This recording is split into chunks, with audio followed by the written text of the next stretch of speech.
So this is the fire basket for a homemade ugly drum smoker. This is a Gateway clone. As y'all can see, you can look inside. This has been used a lot. I don't clean it that often. This is a Weber Smoky Mountain, and that is a drum that I'm getting ready to turn in to this. Yeah, it's a little bit rusty, a little bit dusty, but it still cooks. As you'll see, I only lit one corner of the fire. It's lit with just some natural sticks. I do not use any fire starter. We'll be adding some hickory and some apple and some cherry, and that is Weber cherry, I think. Honestly, the charcoal is just the charcoal. We'll be hanging the ribs, and we're gonna cook hot and fast. So this is gonna take a little while. We'll come back and show you some more in a little bit. So you'll notice that we have a decent fire. We don't need a lot. We're gonna be cooking and heating this thing up. So on my hand, you'll see these are cloth gloves. These gloves come from Harbor Freight. I think they're like $10 a pack. And then what you do is you put rubber gloves over them. That helps insulate your hands so you can lift up hot stuff. All right, so as you can see, we have two tubes, right? So you want equal flame, equal air coming out of both. Yeah, the tube, it's gonna smoke up. So first, we're gonna do is, we're gonna let this get to about 150 degrees, and then we'll go from there. Some of that heat is gonna come from that flame that's right there. But that'll all smother out. We'll put the lid on it, bring it up to like 325 degrees, and we'll go from there. And then, by the way, that door comes from Cajun Bandit. This is not a regular door that you will buy or get. This door has, as you can see, I can't turn it. It's a better feel, as you can see. That's what happens when you don't clean your grill. It doesn't matter if water gets in there or not. It's gonna get nasty. But at the end of the day, you want a tight grip on your smoker. This is a Weber Smoky Mountain. It has not been cooked on in years. You can see it's all dusty. So I'm gonna show you, because I have not cleaned it out. That's a whole bunch of mold and rust and all kind of nastiness.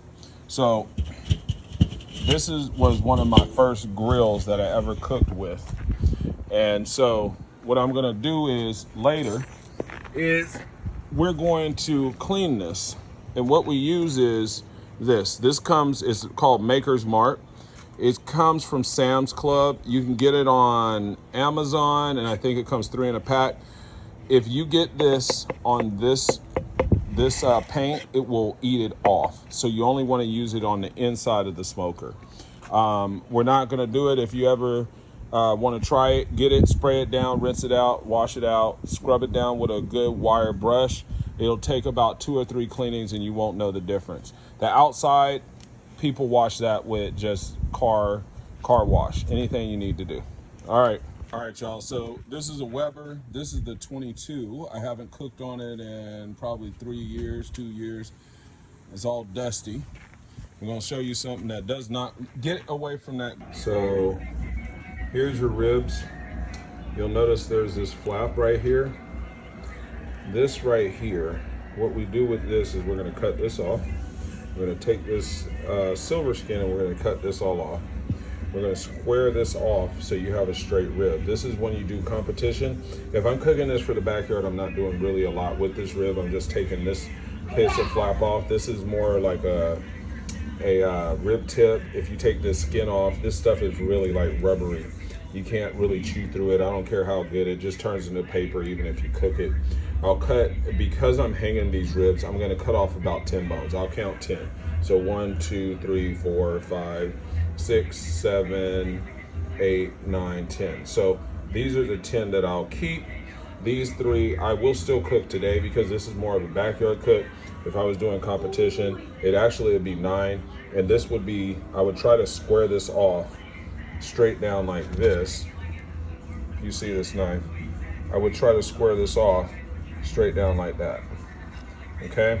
So I'm gonna go ahead and clean up this rib, and I'll take a picture, and I'll come back in and give you another video in a minute. So now you'll see there's 1,001 videos that say how to bring off skin. Everybody has their own, but you can see the difference between what the bones look like with that skin on and skin off. You'll notice I cut that down there. I'm not gonna trim this down because we're gonna eat all this. Normally, if I was cooking this for a competition, all this would be gone. This would be about 4.5 inches wide by 8 bones because I want it to cook evenly and be secure. So, like I said, that's gone. All right. So what you have here is a number of different rubs and different competition rubs.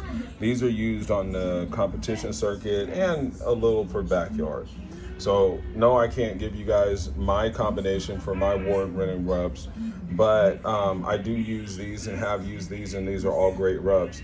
What our main goal with these rubs is to make sure that we're layering the flavors, and you're just gonna have to play with it. Some of my rubs I do a little bit, some I do a lot, some I do medium, I do heavy. So I'll show you what it looks like. We're gonna take these ribs and bone side up, 20 minutes, then flip them over, another 20 minutes. So as you can see, and no, I'm not gonna show you guys my rub, but as you can see, some we put heavier, some we put lighter.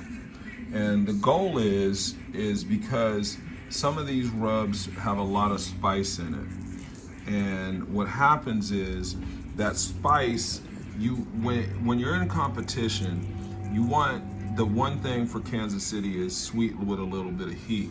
But here in California, you have to play the area that you're in. And they like a pop.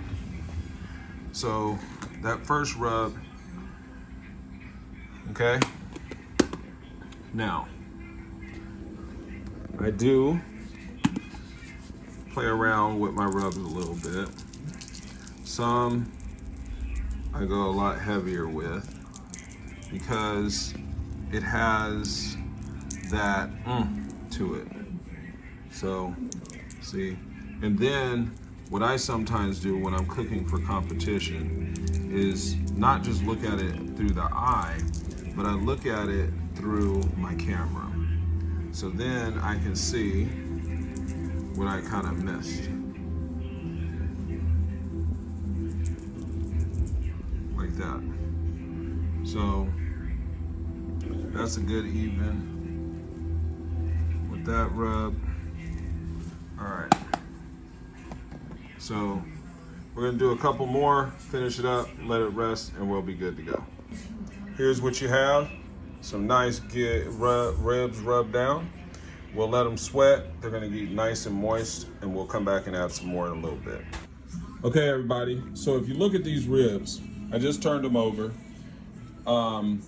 If I look, see the marbling on that? If I'm cooking right here, this fat, I'm not worried about this. As a home cook, that's good eating. That's gonna render. When I'm cooking competition, I'm only looking for the middle of the ribs. I'm looking for 4 bones in the middle. Everything else is gonna get tossed. So with this, see this fat? I'm not gonna worry about it because I'm gonna worry about these right in here. This, don't worry about it. All that's gonna do is drip off. So I'm not gonna worry about any of that. Now, what I'm gonna do is I'm gonna season these up again. They're gonna wait for 20 minutes and then we're gonna get them in the smoker. So this is a little tip for y'all. If you watch your smoke, so the smoke is kind of puffing, which means that I don't have a real equal. And when I mean puffing, it should be kind of spinning because you have two you have 2 tubes that should be showing equal. So these tubes need to be about equal on the side. And as you can see, the smoke should be kind of whirling, and that's what I'm looking for. And then I can smell the flavor. So if you'll notice also, it's a light, that's almost a blue smoke because you can see through it. So what you want is, you don't want white smoke. You want more of almost invisible, but because we're direct cooking, you're looking for more of that color smoke when you're doing hot and fast. So here's another thing. You'll notice the temperature, look, it's 300. I turn my dial, so all I have to do is look at it. You can't see the numbers. I know it's at 300 degrees. See this? It's at 300. Now, I like to cook a little bit hotter than 300, so I'm gonna open it up, give it a little bit more oxygen, and that'll take me up to like 325. Also, while I'm letting the meat sweat, I'm looking for my drum, this metal, to expand out and to equalize inside. So it's a combination of while I'm waiting. So that's why for 40 minutes, I let my smoker heat up for 40 minutes.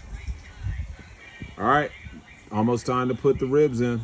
All right, y'all, so as you see, this is nice. Look at that wetness. All that is what we call perfect sweating.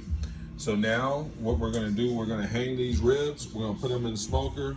They're gonna go in at anything above 300. We're gonna cook them until they get to the right color. We're looking for a brown mahogany, and then we'll be back in an hour. This on my tablet. All right, you guys. So these are the things that I use when I'm getting ready to wrap the ribs. This is pourable brown sugar. You can only find that on Amazon. You can use maple syrup, or you can use agave. So I use these, and I use Perry-Gold butter. Now, what we're gonna look at is, you look at these ribs and they look dark. That looks dark. Looks like they're overcooked. But what this stuff is going to do is, it's going to first lighten that darkness out, and it's gonna give a flavor. So we're gonna put, as you see, we're gonna put the butter. Now this is Smoking Guns Hot. Nothing you do, it can be wrong. You're going to use whatever barbecue rub. But this is the process. You're gonna cook the ribs for 1 hour. You're gonna put them, and you're gonna put like 3 little pieces of butter. You're gonna put some of this pourable brown sugar on here, right? You're gonna take some of this maple syrup. And so what I've done is I put the meat side down. I put butter on top. I put more of my seasoning on there. I put pourable brown sugar, and you'll see there's a little bit wet. I put apple juice on there. All this is gonna lighten up. You can put it back in your smoker for 1 hour to 1 hour and 15 minutes. You need to test it to check the tenderness. Once you do that, 1 hour from now, 300 to 325 degrees, you got perfect ribs. Y'all have a good night. So this is the top of the ribs. Now watch, we're gonna put that down like that, put that over just like that, and then we're gonna season it up. We're gonna take a little piece of butter, and we're gonna put that in there, and we're gonna put it on there. Thank you. All right, you guys, so I want y'all to look. So yes, you guys will see, this doesn't look like what you would think, but look, top side, that's the way a rib looks. There is no barbecue sauce on that. This is what the rib looks like cut.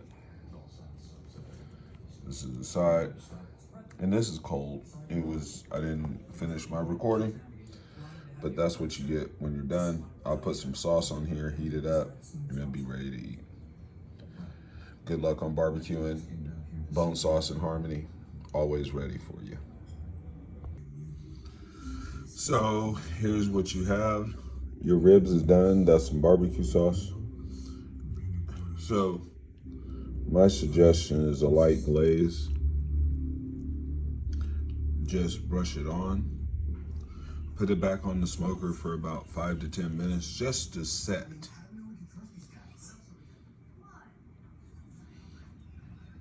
And there you have it. 2-hour ribs, hot and fast. I don't like putting these kids in the middle of our fight. They're already in the middle of it, Lieutenant.